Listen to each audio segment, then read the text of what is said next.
just like that, Dean's disappeared just as the show starts to walk the dog. He just, this is the joy of working with Dean. Hello, everybody. Welcome to the FiveStack. It's good to be with you. I hope this is broadcasting across all your various feeds, and we'll check in a second to make sure it is. But look who's here. Jacob Carsbo's joined us from, you are here, and that's good.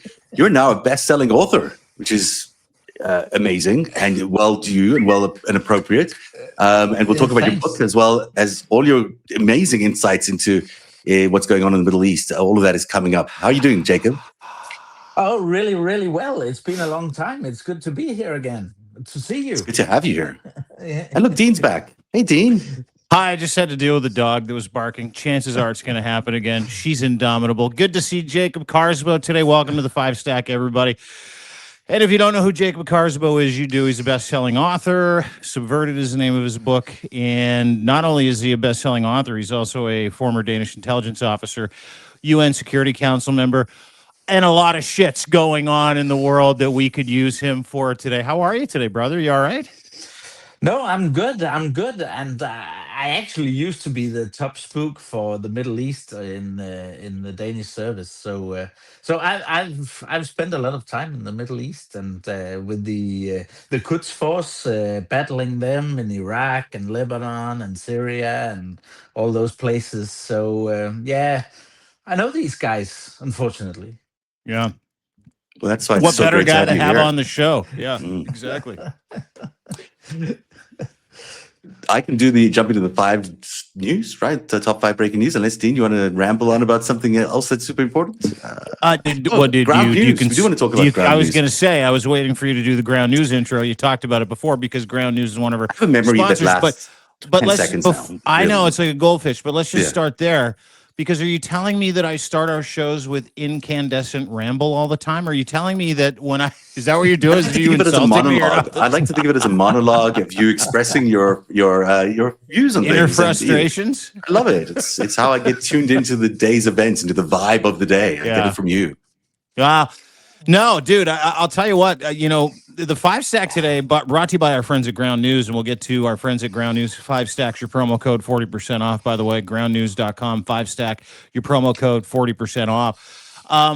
This FiveStack is going to be really important for everybody today because no matter what Donald Trump says, no matter the rhetoric that comes out of any press conference, and he's a nightly press conference guy now, because he is literally underwater. This thing is so out of control in the Middle East, and we'll get Jacob's intake on this. This thing is a powder keg already. It is a war he cannot win asymmetrically. It is a war that he is not prepared to fight. He doesn't have the munitions. He doesn't have the scrote. He doesn't have the reputation.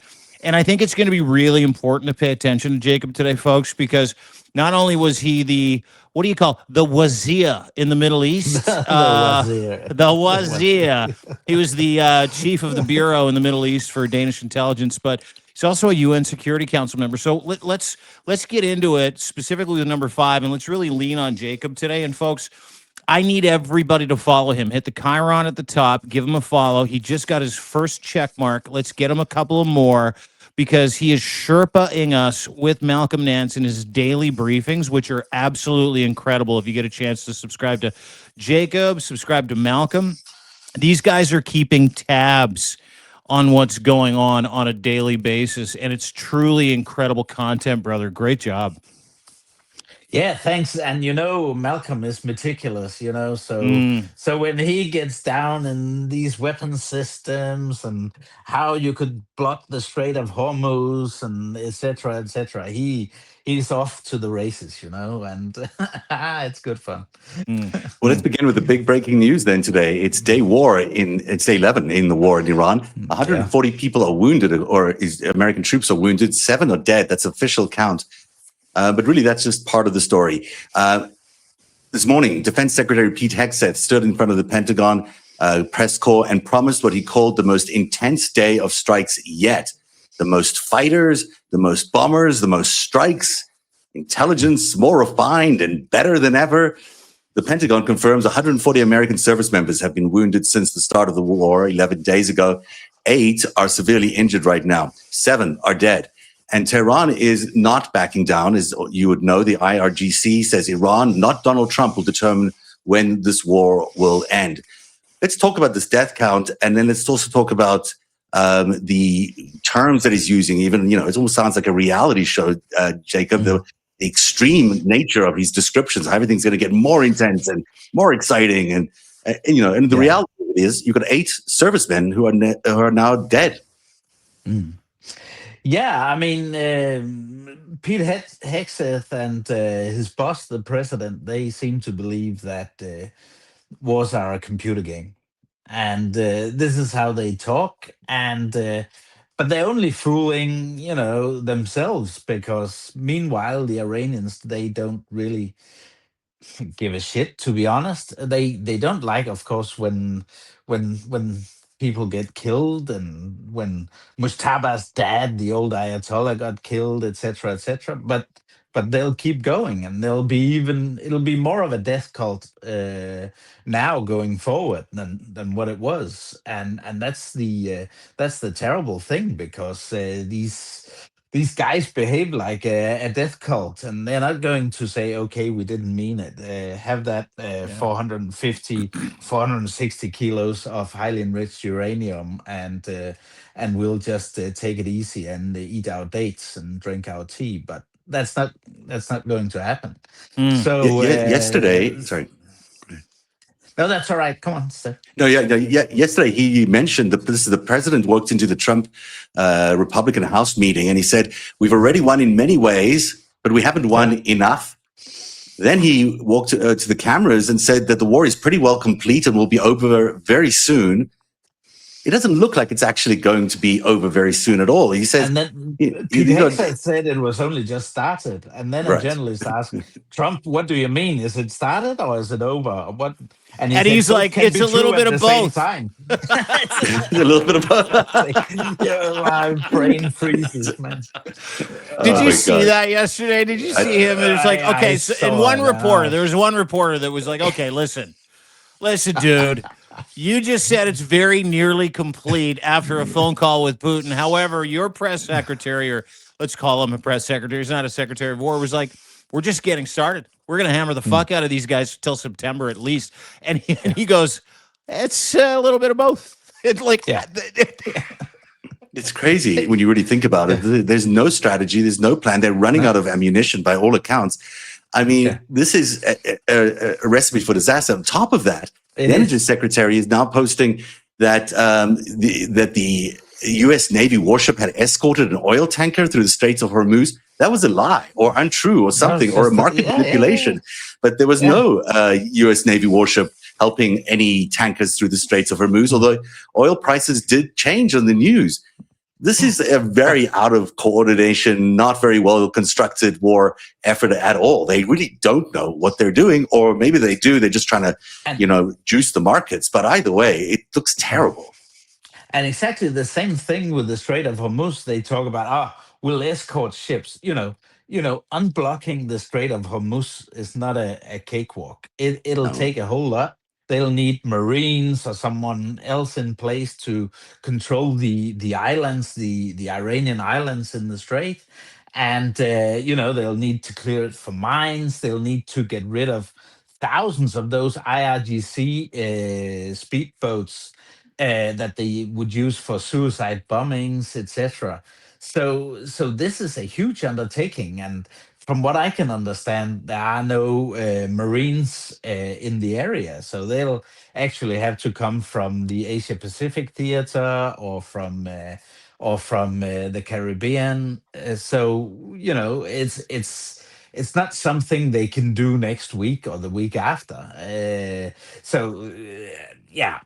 no and it requires ground troops, right? I mean, ultimately, it requires ground troops. I mean, there's no ways you're going to do that from the air. No, and Iran have got naval missiles as well, and how do they control that ground? How do they make sure that they can't use them? And they'll be launching small drones as well and stuff. So it takes a whole lot to really get a safe Strait of Hormuz, and it'll take weeks, and perhaps also months. Yeah. So let me ask you a couple questions, Jacob. You were talking about the new Ayatollah, right? You're talking about how this is a country of 93 million people. They've got 30 million people in the IGRC volunteer guard. The foreign minister the other day said, "Hey, listen, go ahead, bomb whatever. We're waiting for them. We're waiting for them. We're on the ground. We're waiting for them. Boots on the ground." That is now an increasing possibility with U.S. boots on the ground. And what I want to understand, and I think I want everybody else to understand this watching this, because you hear, at least I've heard in my last account, it was like 14 different excuses for the invasion of Iran, from regime change to a holy war, Christians versus Muslims, which is my fucking favorite. By the the Navy. We gotta get rid of the Navy. Gotta get rid of the Navy. And they're like, go ahead, get rid of the Navy. Go ahead, blow everything up. Go ahead and bomb us. And the foreign minister had this like calm look on his face. And he was like, we're waiting for them. We expect a fight. We expect a war, and we will win that war. Explain that, because asymmetric warfare is not dropping bombs from the fucking sky. Like, you can only drop so many bombs. Regime change has never been brought about. We know this. You've tuned us into this many times by dropping bombs on people by an aerial assault. Regime change happens on the ground. Now, the new Ayatollah, who's the son of the old Ayatollah, who before the United States and Israel killed his dad, his mom, his brother, multiple family members and friends of his in that bombing sortie, was apparently 10 times more hardline in his approach to dealing with the West and dealing with combatants, and his Muslim hardline dictatorial stance. Like, this guy is a fucking killer. And nobody can seem to be able to find him. Nobody knows where he is. But this is the vacuum. This is the vacuum when you create a theater and you cannot control that theater, and you just decide that, hey, listen, we're just going to go do something. I'm going to hide the Epstein files. And we got enough bombs to last us out. And the other thing is they're running out of munitions. But talk a little bit about the asymmetric warfare, which the United States is not prepared for. Iraq comes to mind. Vietnam comes to mind. Afghanistan comes to mind. And then talk a little bit about, the hard line, and it's going to be a generational radicalization of these people who are getting literally bombed into fucking submission. Yeah, exactly. It's they'll try to get the U.S. into the quagmire because that plays to their advantage, and their ultimate goal is to get the U.S. out of the Middle East militarily, to get to make it impossible for the U.S. to maintain their bases in Kuwait and Bahrain and Qatar and Saudi Arabia. So they're in it for the long haul, and that's also why it's perfect for them, to be able to make this stranglehold on the world economy. And Who's they? On the, Who's they? When you talk about them, what are you talking about? Are you talking about for the Iranian regime? Yeah, it's perfect for them to have that stranglehold on the world economy, and not least on the Gulf economies, because they are already, thinking, okay, how do we get out of this? Because our whole business model for our societies is gone. So is it more than just Iran? Isn't it also Russia, and isn't it also China, who benefits tremendously from all of this? I mean, it's not. This is really the Iranians are a proxy. That's why they're really helping. Yeah. That's why they're helping. The Iranian, Putin couldn't give a shit about the clergy in Iran, but for him they're very useful. So the more they can menace the U.S., and also from a Chinese perspective, the U.S. is burning matches in the Middle East. That's perfect for Xi. So they'll keep the Iranians at it. They'll keep feeding them what they need in terms of tech, and also in terms of intelligence and stuff. So they'll keep this hamster wheel going. Because And today we had a really big thing happen.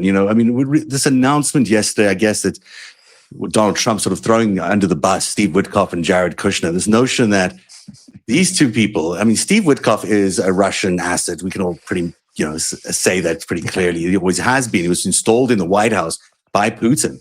to be the what I think his official title is a Middle East coordinator, but maybe he's got some other title these days, some senior advisor capacity. And then Jared Kushner is the son-in-law. Now I wrote about this morning. There's on narrative.org where there's Witkoff, which is basically a man from the village translated from Russian, which you can loosely translate as the village idiot. And then you've got the other name that they use for Jared Kushner, which basically translates into the son-in-law. So, it sounds like a joke. It sounds like the punchline from a joke or the start of a joke. What happens when you have the village idiot and the son-in-law walk into a room with Vladimir Putin. But this is where Putin has been playing an excellent game of basically luring Donald Trump into this war. Because these two idiots really not only responsible for negotiating the other peace talks with Ukraine, but also suddenly became the experts on Iran nuclear technology in a failed talks there. And so from there, and so, they're not experts in anything, really. Of course, they're just there for Putin's, playtime. Yeah. But they've led America into this war, and they are all over the map today. We'll play you the clip in a second, but I just want to get your reaction as to these two guys who have no credentials. Steve Witkoff apparently lied about what the Iranians said to him in negotiations. And now here we are in a war, and 8 American servicemen are dead. Yeah, I just watched the CNBC interview, and it was like crazy to hear him first go over the whole problem with the nuclear negotiations and the Iranian stance, because from one perspective he's right that those 480 kilograms of highly enriched uranium is deeply troublesome, but this bombing campaign doesn't solve that problem. It'll even make the new regime under Mujtaba al-Khomeini even more dedicated to race for the bomb. Why? Yeah. Because his father made the miscalculation that having threshold capacity would deter Israel and the US. Now that has been proven wrong. So what do you do when you're in possession of almost 500 kilograms of highly enriched uranium?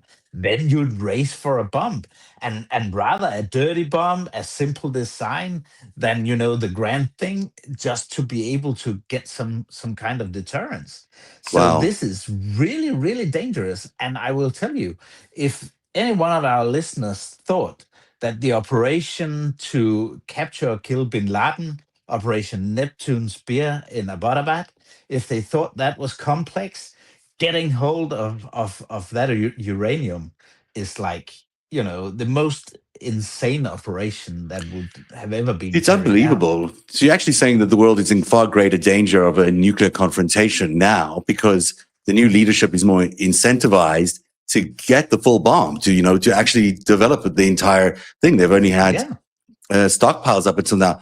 And that CNBC interview that you comment about it, and we'll wait for Dean to rejoin us, hopefully he will in a second, it is fascinating to me. I'll play you a clip that just was the one that they picked up on X, but he's having, it appears to me, like he's saying that he's having conversations with Putin's spokesperson that are sort of off the grid. Witkoff.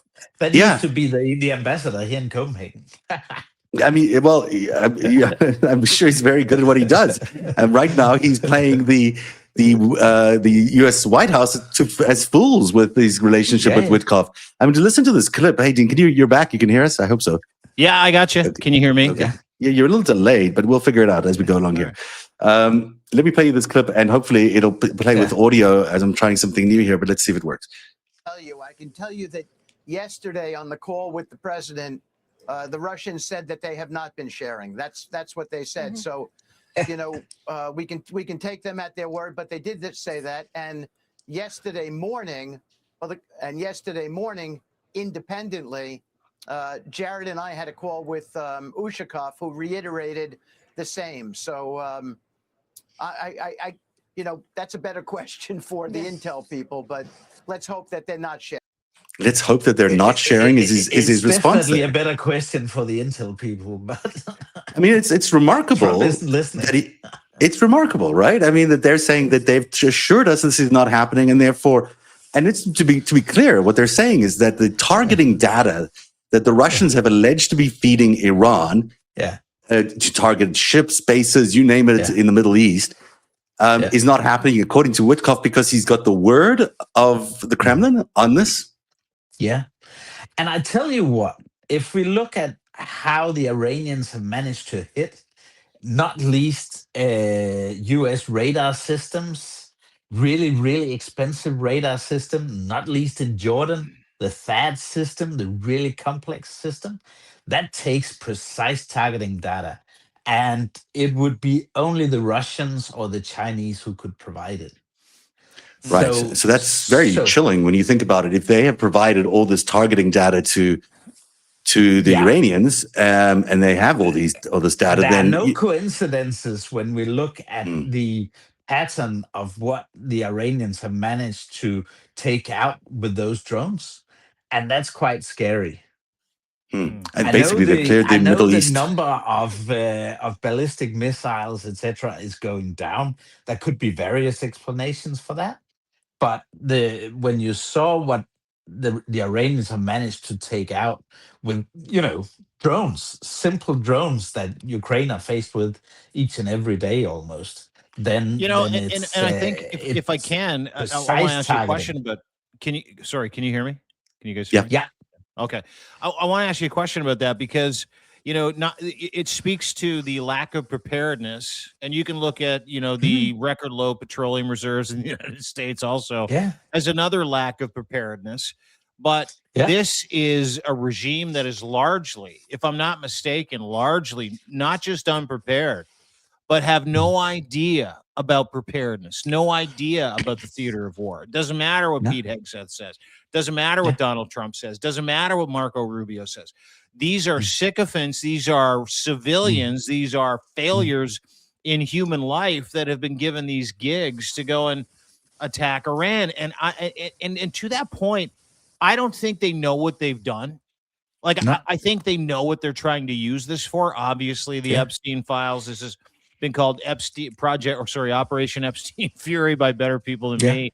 But this is, from a lack of munitions to, finding out today that Ukraine offered them this cheap drone tech, $750 interceptor can take out any of these Shahed drones, knowing that 150 U.S. men and women that are serving the United States are severely or somewhat injured. And then, I hate to break it to you, Zev, that official number of dead isn't 8, isn't 7. It's more like 2022 from what I understand.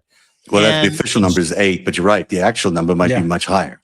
Yeah, it is. We know it is because this is a regime of liars. This is a regime of unprepared kakistocracists. This is a regime of completely useless fucking individuals who have no desire to fight this war. They're only fighting this war for hubris. Pete Hegseth thinks this war is a fucking holy war. Donald Trump thinks this war is going to stop everybody from looking into the Epstein files. And who knows what anybody else in the regime thinks. But this speaks to, Jacob, if I could for a second, and I would love for you to kind of feed into this. This speaks to the fact that the United States of America elected a fucking moron, a completely compromised moron, and he has hired other far more compromised morons to carry out his bidding. Yeah, completely. I will say the exhibit number 1, if you want to say how much they've underestimated the fallout from this, is the fact that they didn't even evacuate non-essential personnel at the embassies. It was only in Israel. For heaven's sakes, if they had asked anyone with a little bit of Middle East experience, not even Baghdad, can you believe it? And they had completely missed this. And anyone with a little bit of experience in the Middle East knows that once the regime in Iran would feel, being to save its own life, they would just go ignite as many fires as possible, and that was logical. And anyone with experience would say that. So they've just refused to listen to people with actual knowledge, and it's just been a bunch of yes men. Shouldn't have those people around them, their allies in Saudi Arabia, their allies in Israel, have also told them this information? I mean, it seems like, okay, maybe this administration are complete fools, but as they're being led into a war, wouldn't their partners say, hey, you might get your entire embassy roster blown up and your defense systems all blown up in the entire Middle East if you participate? And those allies did not say that, which makes you really question their alliances. And I also want to go back just on that point to Jared Kushner and Witkoff, because Witkoff, of course, we know his kids are heavily invested in this crypto world that Donald Trump is creating. He's got a vested interest in crypto succeeding. What's going on in the Middle East could absolutely contribute to the decline of the US dollar and the growth of crypto. Yeah. Then you've got Jared Kushner, who's, $2 billion from the Saudi Public Investment Fund. He's not exactly an unconflicted character in this war. He has got huge conflicts of interest. Now we're getting into the juice. Now we're getting into the good stuff, by the way. That's where it's happening, it's $2 billion, and he's the one who's responsible for negotiations with Iran. Well, and listen, let me just kind of stop you there if I can, because we've got some audio to play, if I'm not mistaken, right? We played the Witkoff stuff while you were gone, so we played some of that. Oh, you did? Of him blaming everybody else. I'm sorry, I had audio. Oh, maybe it wasn't that. Maybe which clip are you looking for? Because I only got the one. They had a feeling that they were going to come and get us first. At least that's what Steve, Jared, he's naming these guys off, and he's throwing them all under the bus because he knows this is going sideways. He knows it's a powder keg you can't put a top on again. He knows that U.S. troops are getting fucking murdered to try to help him hide the Epstein files. He knows it. That's why the SAVE Act has as part of a bill. It's like, hey, if you're military and you move, and you don't like me, you need to register to vote again, 400 times. It's craziest shit ever.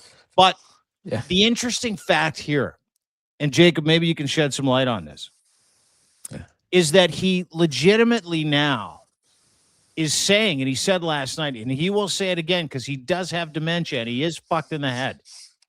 He is literally saying that he went on a feeling, and that feeling was created by Jared Kushner, who took $2 billion from the Saudi fucking regime, who's going to get another $137 million in August. By the way, that's another payment that he gets from the Saudi deal that he did when he said, go ahead and kill Khashoggi. It's all good. Just give me $2 billion and I'll buy real estate all over the place for you, and we'll share in all the goods and all the riches and all the real estate stuff. Steve Witkoff, also real estate guy for the Russian mob. That's a whole other story. But now we're in a position where Jared and Steve go to Iran to negotiate in terrible faith because they know they're going to fucking attack Iran. And not only in terrible faith to attack Iran, but two of the countries that goaded the United States into attacking Iran through Jared Kushner to Donald Trump, Saudi Arabia, Israel. Now, Israel has promised Donald Trump Gaza, the Riviera of the Middle East. And Saudi Arabia has already given Jared Kushner $2 billion fucking dollars. So I'm thinking something's up here, and I would love your thoughts. I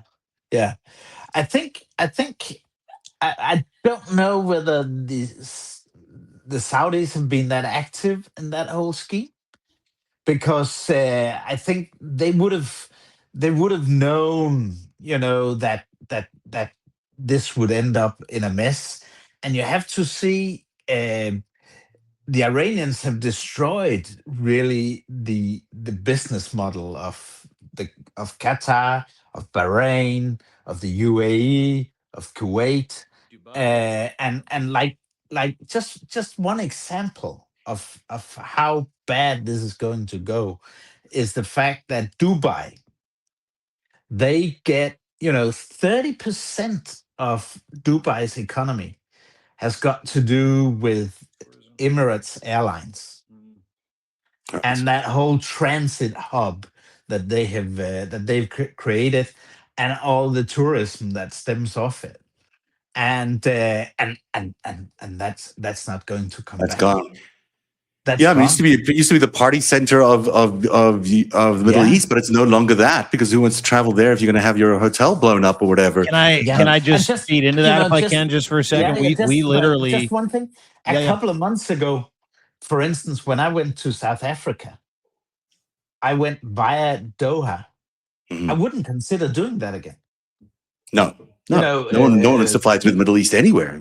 Everything is grounded in the Middle East. Same. I had a trip to Thailand booked for April at the middle of April. I was supposed to be gone for 2 weeks. We canceled that trip because we were supposed to spend 3 days in Dubai. Yeah.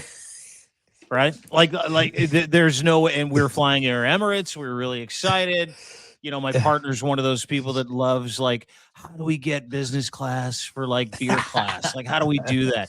So we figured it out, and she's really excited. And we're going to Dubai. We're going to spend 2 days there. She really wants to see it. She knows there's a cultural appropriation she's going to have to feed into. Totally cool with it. But when they bombed the fucking airport, it was like, we can't go to Dubai. And to that point, and let me just say this about Air Emirates. They're like, we get it. Here's your money back. All of it. Yeah. There's no cancellation. Back to this idea of whether the Saudi and the UAE actually benefit or not from this. It was my understanding that the Saudis did actually push for this initial attack on the Iranians. Is that not what you're hearing, Jacob? Is that incorrect? I'm not so sure. I'm not so sure, and I'm also starting to see a pushback already.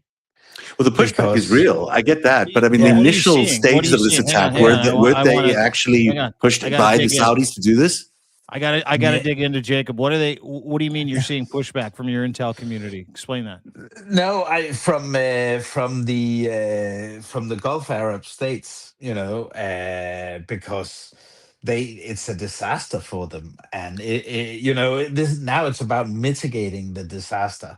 It's not going to come back to the good old times for any one of them, but this just gets worse and worse. But that's exactly what I was trying to get at. Was this idea that they started?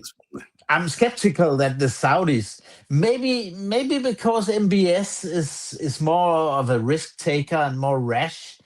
It could be that has changed. What always, the Saudis used to be more cautious than that, but with MBS, it's possible that he has gone further. But he's been taught a lesson now. I'd say.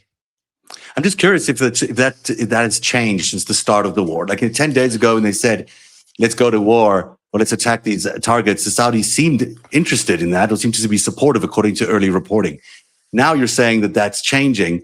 I get that sense that that's this, across the Middle East, everyone's sort of having second thoughts about what they've done. Is that a change, or has that always been the case? Has there been consistent since before the war, and that initial reporting was wrong? I think the initial reporting has been overblown. Mm-hmm. Perhaps they've always been lukewarm. They've known about the dangers. They don't like the Iranians one bit, but they've been aware of the whole explosion of consequences. That hasn't surprised them at all. So the scenario now is that you've got the United States and Israel alone, basically, in the world, with losing all these other allies, up against Iran, which seems, ready to stay for the long haul, backed by a supply chain from Russia and China that is going to be consistent and stands, and America's running out of ammunition, with a huge question mark about how long they can sustain this. I mean, there is a scenario floating around out there, and I've heard it from a number of people, where Iran actually wins this. Mm. Yeah, I mean, it's difficult to say with all the consequences that Iran has already suffered, that they are the winners. But at least they're on the winning team, because the Russians are winners, the Chinese are winners.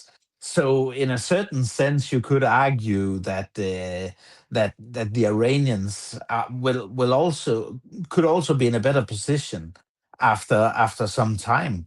And as I said, it's going to be an even more radical regime. And who knows what Trump is up to? Who knows whether he'll start a ground invasion? But be sure that the Iranians will be, they won't mind drawing him in, because they know they can outlast the US, and that will make the US even weaker with time. So, can you kind of they're speak playing to that? the long game.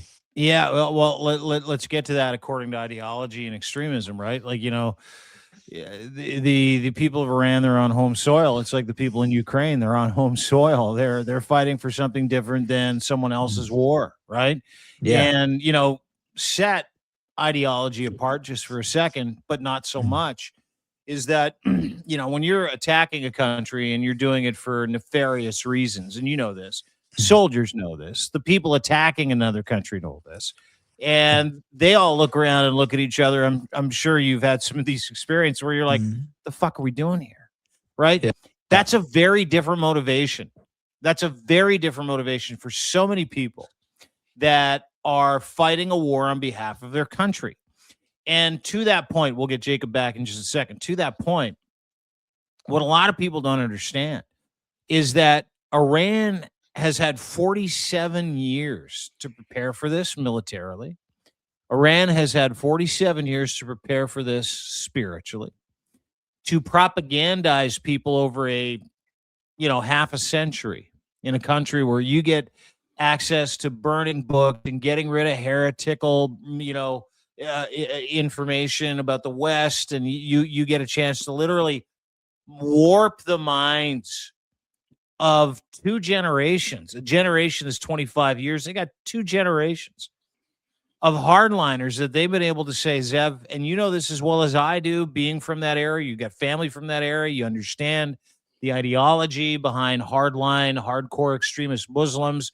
You understand the Abrahamic faiths. You understand the importance of propagandizing and turning people from the age of like 2-3 years old until they're of the age of majority, of the age to be able to hold a weapon, of the age to be able to understand what it's like to go, oh, okay, I get to be a martyr for the entire reason that you brought me up this way.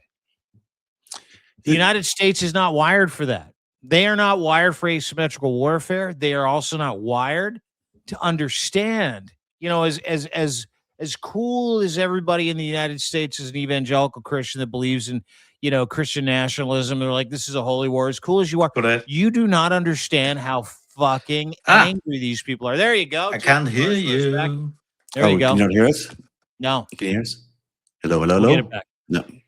No. Jacob, can you hear us?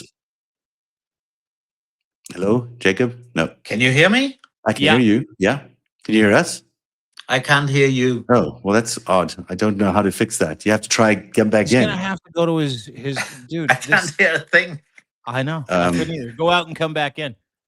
I think you have to come back. Go back. Yeah, I'm pull him going to out. say Come back in. leave it on the chat. But that's the gamble here, and that's the gamble that the United States is trying to propagandize away. That's the PR behind videos of Les Grossman, Tropic Thunder, dancing in a video where the White House puts out a video. Let me interrupt you there a little bit and just say there's a this is more than just about propaganda. This is more than just about decades of building ammunition and plans and all of that.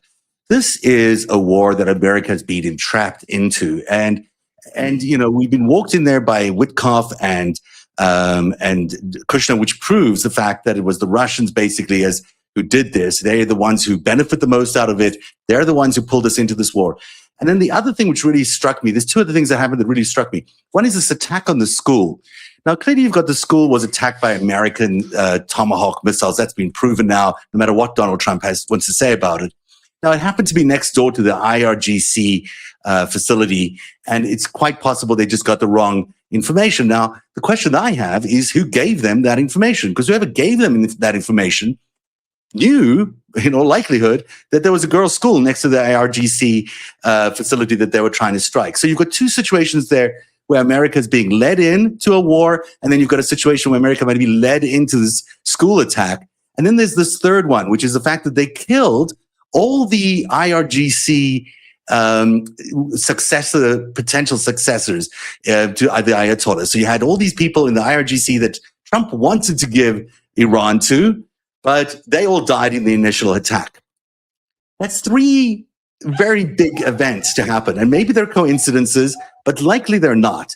Likely what you've had is America has been pulled into a war by the Russians, who benefit greatly from this, using their useful idiots, Kushner and Witkoff, that they were lured into an attack on the girls' school to make them look like they are morally bankrupt and that they have no ability to operate in the battlefield without killing civilians. And third, their safety plan, their game plan to do what happened with the IRGC after the Ayatollah is gone, well, they eliminated that possibility too. Those three scenarios make me feel like America, I mean, not only do we know this, we know the president of the United States is incompetent, but he's also incompetent to the point where he's dragged America into this war that is completely set up for him to fail and for America to be stuck in a quagmire for decades. Such a great point, Jacob. If you can, I think that what we're talking about is the failure of intelligence in America, the belief of Donald Trump in other people's intelligence as opposed to his own, and now they're in a trap game. Now they're fucked. Yeah, and it's very hard to see a positive scenario. That can only be a loss, and how you avoid a catastrophic loss is also very difficult to see, because there are some scenarios here where it'll take much more than I think what Trump is able to put into the game to avoid catastrophic scenarios, like what I said about the highly enriched uranium, like we talk about with the Hormuz Strait. Perhaps it could be that, if Donald Trump declares a victory and says, okay, we're going home, we've won, then will the Iranians necessarily open up the Hormuz Strait? Maybe they will, or maybe they'll say, okay, but then, okay, Gulf Arabs, no more U.S. forces in Qatar, in Kuwait, in Bahrain, in Saudi Arabia, and UAE. And if that's the game, we'll open up. And then you've got oil prices climbing, into an election where it's going to be a disaster, where the inflation, stagnation, call it what you will, is going to make it make prices impossible. You're back in the 1970s in an in a Carter type oil shortage. I mean, and I think I read today that the Saudis and other oil producing countries were cutting their output by a significant amount. 3%. Yeah. This is a terrible scenario. It's like someone has took the entire America, put us into a film theater, set the place on fire, and locked all the exits. Yeah. Exactly. So, how the brain trust, Trump and his brain trust are going to handle it, we'll see. But it's. I like that you called them a brain trust, assuming there's a brain in that fucking group. It's unbelievable to me, and from an intelligence standpoint, and I am not an intelligence guy, I don't understand how geopolitics works. I understand what props up regimes. I understand what goes on in the Middle East. I think to some extent it's been a powder keg for a very long time, and someone has convinced Donald Trump that this is in his best interest. But to Zev's point, what we're seeing now with the intelligence that comes out of this war, where it's like, okay, Russia is helping target. As is, and signals intelligence with Russia, with China, helping target U.S. interests. And Donald Trump the other day was like, I don't give a shit. Yeah. And Witkoff, we have to take them at their word. He said that today. He's like, listen, I talked to Ushakov. I talked to him, and he swore to God. Like, he swore to God. But we did not give you guys intelligence to kill U.S. soldiers. Back in 2001 in Afghanistan, we underestimated the task. In Iraq, we underestimated the task. But now it's like refusing to use the knowledge that's there. And that is what is so insane. And can I ask you a question about that? Yeah. Real quick? Yeah. Because a report came out today. I wrote a piece about it at deanblundell.substack.com.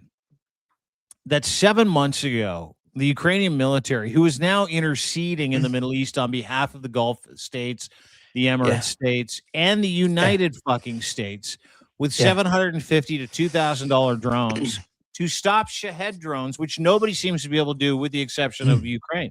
And this report said that Zelensky's team went to the White House. They said, hey, listen, we got a PowerPoint presentation for you.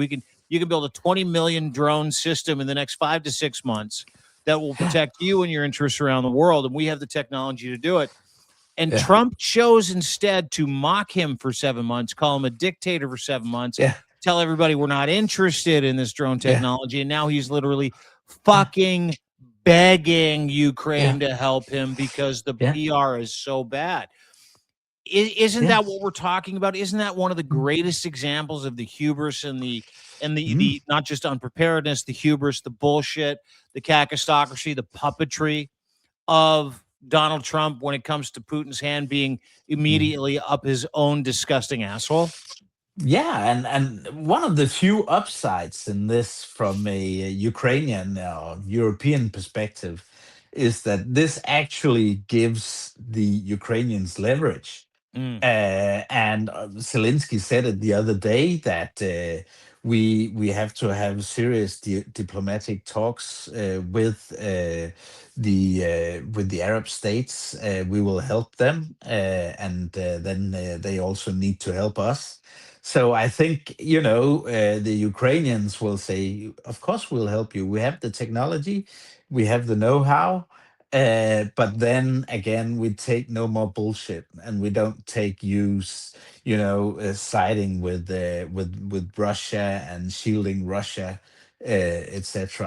I suspect that's what they'll say, and that's one of the few upsides there is. Well, and let's talk about that upside real quick if we can.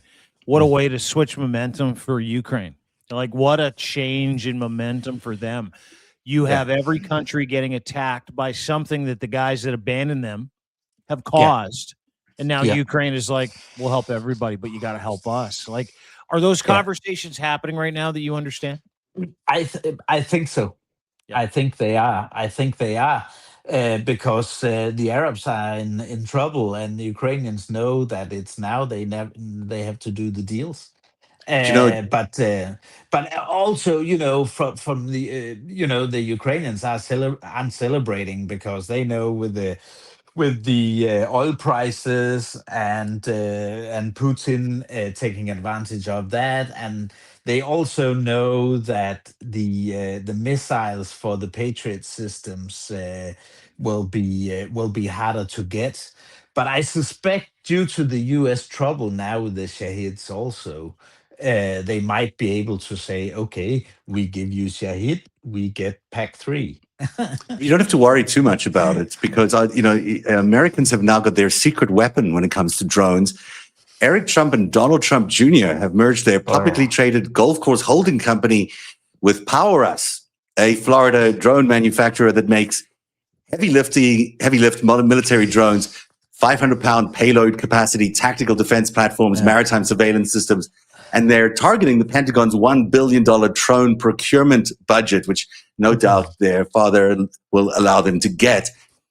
This is a funny story because, of course, these two couldn't put anything together, but they are going to probably get this $1 billion funding from the Pentagon. This is the president's kids in a huge conflict of interest, obviously, profiting of war, profiting of the weapons of their father's military is going to land up buying for this prosecution of this war. It's the worst kind of example of many examples right now in America where you've got so much corruption in this military sector. There's so much interest in this war continuing, in amplifying the war effort here. And there's a lot of people that are going to be making a lot of money off it. That isn't good news for anybody. No. But I'm sure the Ukrainians they developed this directly on the battlefield, and these things that goes on in Trump Jr.'s head and whoever else it is, and Jared Kushner. I don't think they. You don't think it's going to match up to the skill set of the Ukrainians that they've developed? Obviously that's just not. an excuse to funnel money to his kids. Like, and that's not going to stop, by the way. So just so you know, this organization is they took a holdco from one of their dad's golf courses and took a whole bunch of money, like hundreds of millions of dollars, and plowed it into this Floridian drone manufacturer that like, I mean, you manufacture drones in Florida, you're manufacturing them for a climate that is not conducive to Ukraine from, like, I don't know, let's just call it November to fucking March. And they're like, well, we'll re-engineer it, but they have the first RFP in to supply drones to the United States of America. And in the meantime, what they're doing is they're literally using Ukraine's infrastructure, Ukraine's science, Ukraine's technology to be able to protect everybody in that space. But the organization is called Powerus. Everybody needs to be aware of it. Both Trumps, including Coke Trump and burn victim Trump, his two kids, Uday and Kusei. The Kusei. I used to stay in what we call the Powder Palace. That was where they kept the prostitutes for Uday and Kusei. It was called the Powder Palace. Did you really? When you were a wazir? In Baghdad, they had. Why was it called the Powder Palace? Yeah, they had the little palace out in the middle of the lake at Camp Victory. And that was what we called the Powder Palace. There was a nice pool outside, and that was where they used to keep the prostitutes. The harem. And when everyone needs a harem. Allied forces came to Baghdad, you know who anchored up in the Powder Palace? The Australians. Oh, those Australians, can't trust them. Can't trust those guys. The HQ in the Powder Palace. Okay, that is very funny. Why the Powder Palace? Was it called the Powder Palace for a reason, or was it just a name that it got? Because that was where they kept the hookers. Yeah, the hookers. Yeah, the hookers. I thought it was powder like cocaine or something like that. I thought that would have been the. I don't know what else happens with hookers. I plead innocent. Yes, you do. You can lie all you want, but you know exactly what happens with hookers. Hey, listen, it's the oldest profession in the world. Let them have it. I have no problem with anyone pursuing that line of work. You know, the story is quite serious. Of course, we're facing this. You know, the possibility now. We've had this incident in Toronto today. We've had the Toronto consulate of the United States was shot at by two people. This is miles away from the U.S. border. There's another incident that happened in Oslo. This war is coming home to North America quite quickly, and you pointed this out on your Substack as well, Dean. You know, this is not even just threatening anymore; it is becoming a domestic security issue as well.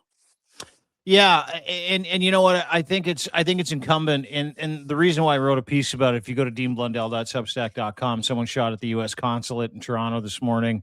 The full global picture is something that everybody needs to talk about, because what Donald Trump and his minions do, they like to take these different examples and then blow them up and then find a reason in the example to be able to go and do something fucking nefarious. This is no different. I've been hammering away at Nick Sartor. He and I are going at it today. It's a lot of fun. Benny Johnson, all these fucking losers on Twitter, they're like, Toronto attacked us today in Toronto. Listen, let me explain something to you about the U.S. fucking consulate in Toronto. Toronto didn't attack it. Some pissed off person shot up the the U.S. consulate in Toronto today. 5 or 6 bullets. They shut it down. They haven't been able to find the guy. But that hasn't stopped this regime from going, we need to build a wall. We need to annex Toronto. We need to fucking invade. And that's going on right now. But the one thing that nobody seems to understand, and this is fucking crazy to me, is that today, this was the 15th consulate attack on 5 different continents. This is the 15th example around the world of people who are maybe Shia Muslim, people who fucking hate Donald Trump, from Baghdad to Erbil, to Riyadh, Saudi Arabia, to Kuwait, to Qatar, in the UAE, Al Udeid Air Base, Bahrain, that's going on now. Dubai is going on now. Oslo, fucking Norway, 2 days ago. 2 days ago was bombed in fucking Oslo, Norway. I mean, you want to talk about a closed society that keep to themselves, who fucking hate. And keep in mind, that's the other thing, is there's sleeper cells all over the world that Iran has embedded for the last 47 years. And generally speaking, there are people who just fucking hate Donald Trump. Kinshasa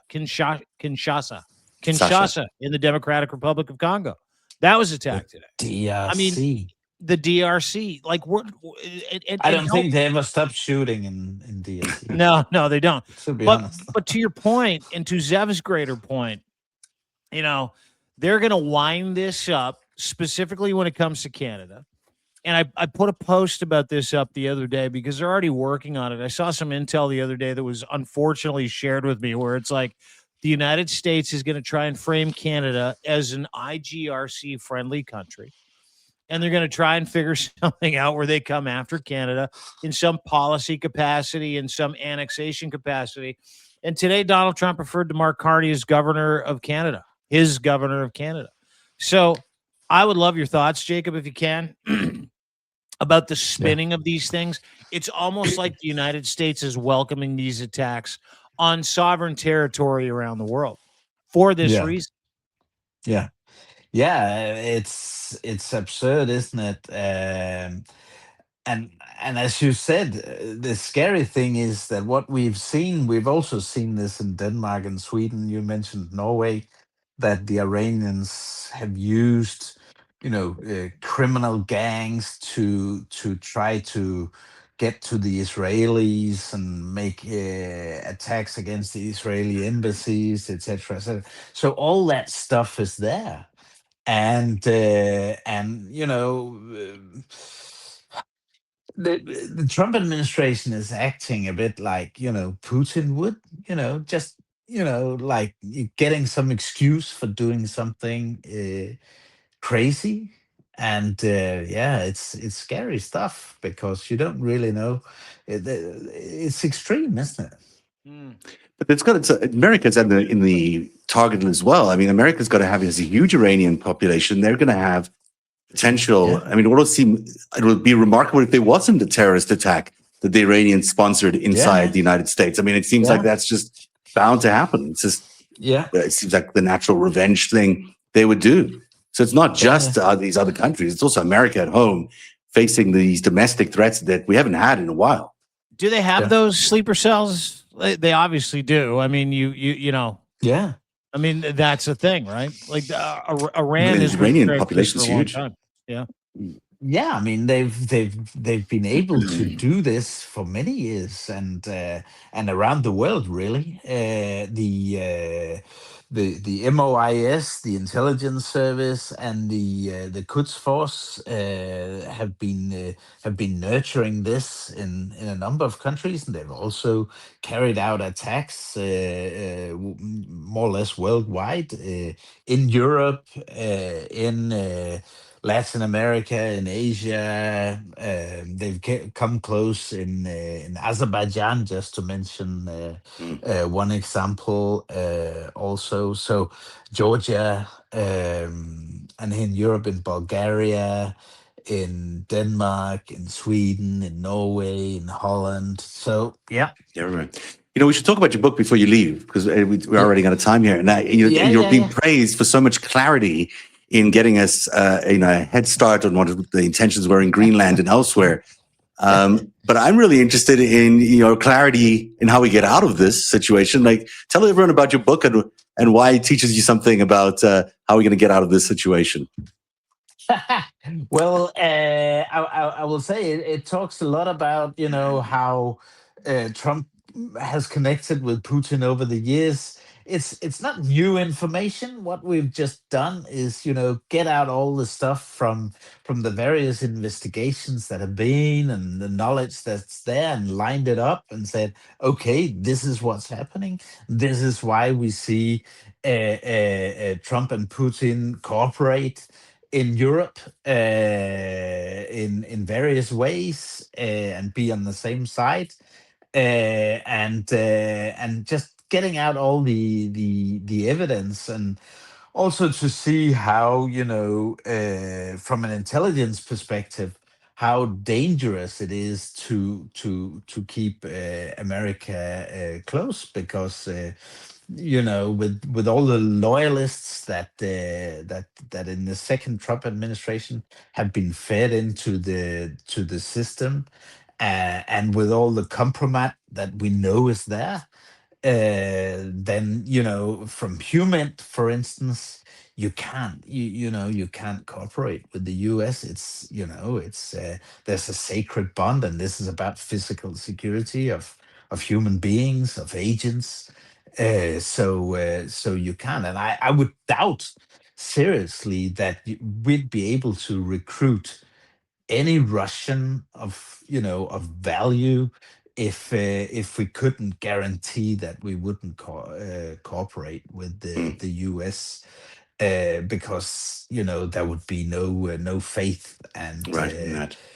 and it's so it's got really really just to illustrate all these effects of what's happening both in intelligence and security wise. And now Denmark is obviously the example, but if we get a publisher in Canada or in the US, then my thinking is to just twist it and make it more broad in European terms, to explain what it means. And Because right now it's only available in Danish, right? I mean, so you have to. Not only is yeah, it a it's great book only that's super clear, but it's only super clear yeah. for the Danish people. I had a Norwegian journalist here that brought it back to Norway last week. She was very interested. So maybe but she said even in Norway it has to be translated because people don't bother reading a whole book in Danish. Yeah, but if you do read So- Danish and you are in Canada and you want to get this book, it is called Subverted. It is by Jacob Karsbo. Jacob is how you say his name in Denmark. Jacob Karsbo, Karsbo. And I would encourage everybody watching this to kind of, reach into the top corner of your little Substack thing there and give him a follow. Look for him. Subscribe to him. He has been this incredible wealth of knowledge, and there is no ego on this man. He has been in the shittiest places of the shittiest places. And I got a chance to travel with him from Greenland to Denmark. And he was so kind. He brought us to his house. He and his beautiful family served us dinner. We hung out and we watched the handball championships together. Denmark beat Germany, by the way. I just want to point that out. And you will not find a finer individual, a finer human being who's in it for the right reason. So Subverted, if you do speak Danish, if you do read Danish, go and order the book. You can get it anywhere you get books. But more importantly, no matter where you are, follow this man. He is invaluable to understanding the Middle East, invaluable to understanding what's going on in the EU, invaluable to understanding what's going on with Donald Trump. And he's one of the very few people that's taken that really fucking hard line, Zev. You know the one I'm talking about, where it's like, fuck him. Like, forget him. Let's just go do our own thing. Europe, Ukraine, let's just go do our own thing. The dude is such a hard ass. He literally got in a convoy full of a bunch of Danish people. And it's like, hey, guys, let's drive a fucking ton of cars down to Ukraine and give them to the Ukrainian military and the people. I'm doing that in April again. That was amazing. That was an amazing trip that you did. Those guys are doing amazing work. Are you doing it again? Yeah, in April. Make sure you give it up to do it live with us. You report with us as you go through that trip. It sounds do you need amazing. Another driver? Mons. I'm working to do it with him. The trouble is we usually leave on a Thursday, but we can't this time around. So it'll have to be Friday. So we just have to. I don't think you should be going into Okay, war just zones. letting you know, if you need another driver, I'm your guy. I can drive like the fucking Dickens. Terrifying. Exactly. I'll do it. Yeah, I'll do it tomorrow. Yeah, we'll I'll shoot you a message. Okay, cool. And if you know a publisher that will do anything for less than 100,000 books guaranteed, then let me know. Self-publishing, You and I have not. I know they've been greedy in the U.S. That's what I'm hearing. Yeah. Well, you and I will check in together as soon as we're done this call, because I do have some information. And I sent you a note this morning, Zev, just so you know, letting everybody in on my personal relationships. I sent this beautiful man a note. I'm like, dude, I am so sorry. I have been wrapped up. I had Congressman Riggleman in town last week. We were doing other business. Jacob knows what that business is. Can't talk about it right now. But this week is my week this is my Jacob Karsbo week. I just want to let you know that. I got you. Thanks. You Thanks a lot, man. Great Jacob Karsbo joining us in the FiveStack today. Jacob, thanks so much for being here. Really appreciate your time, and thanks for your great insights on everything going on in Iran and elsewhere. Really appreciate it. See you soon. Cheers. Thanks, Jacob. Jacob Karsbo.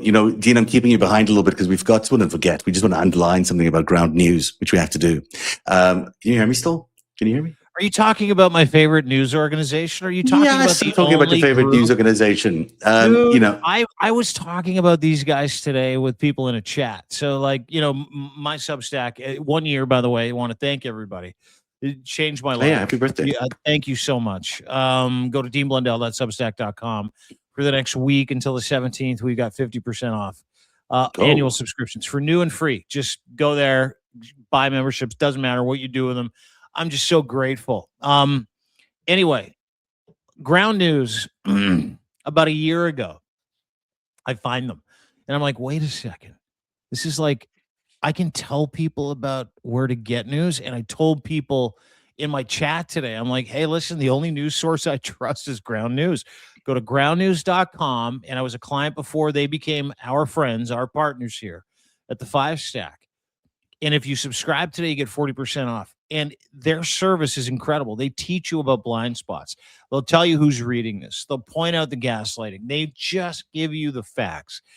And in a world, specifically a post-truth society, where it's so difficult to find like people to give you real news, people that'll just deliver the facts and allow you to kind of look at it from your perspective, but also tell you, here's how this is being used.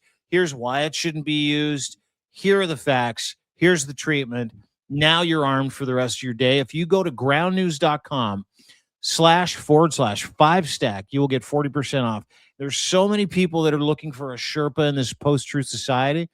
And if you trust us, if you trust me, if you trust Zev, and you trust the content that we put out, groundnews.com/FiveStack. You get 40% off. it's such a good point you're making there. The story we were talking about earlier, the story about the Trump kids investing in that drone company, that's a story we found on Ground News. And it's also really interesting, when looking at the analysis on that story, there's about 36 sources who covered that story. 48% of them leaned left, 35% leaned right. And that's really true for the way you see the way the story is covered by the different outlets. Some people have very different perspectives on the story, and you can see in the way they give you that breakdown of what the left does and what the right does, how different lenses really provide a different news story to their outlets, or to their audiences.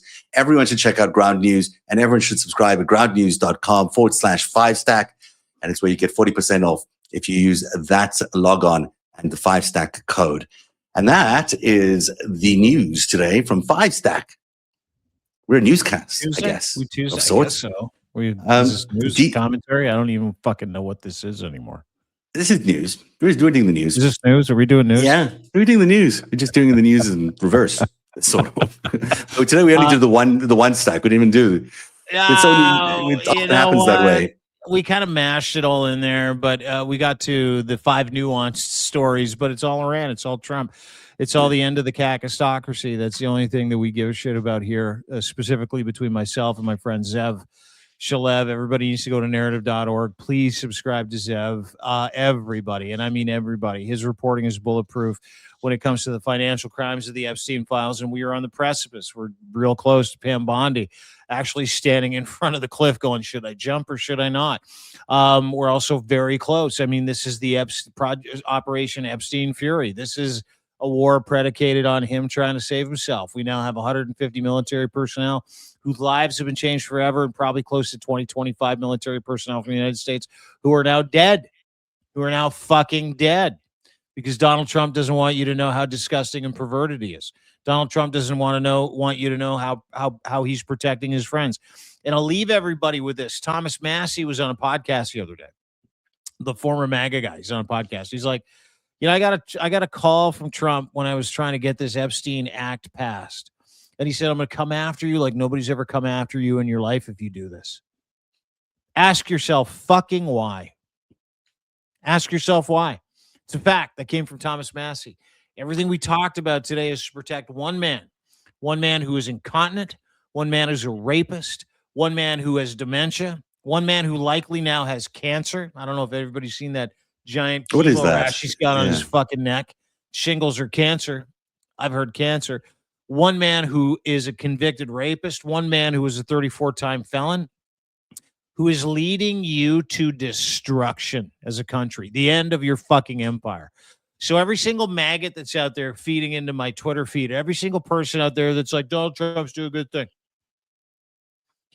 You're paying $8 a fucking gallon for gas. He's executing you in the streets. That's why we do this. That's why we exist. And I want to thank my friend Zev. I want to thank everybody for watching. You can get everything we do at narrative.org, deanblundell.substack.com. And once again, I've got 50% off subscriptions today, annual subscriptions, new and free. Doesn't matter who you are. But thank you for my first year. You've changed my life, and we're in this together. And I'm not going anywhere. Neither is Zev. Neither are you. So we want to thank you with that offer. Go to narrative.org. Make sure you fill in. Oh, yeah, you got a nice. Okay. Make sure you fill in your subscription for his account, too. Listen, for your page, share this with as many people as you can. And thank you for joining us today. It's been a great joy being with you today. And thanks to Jacob Carsbo for joining us. Thanks, Dean. We'll see you tomorrow on the FiveStack. Until then, have a great day, everybody.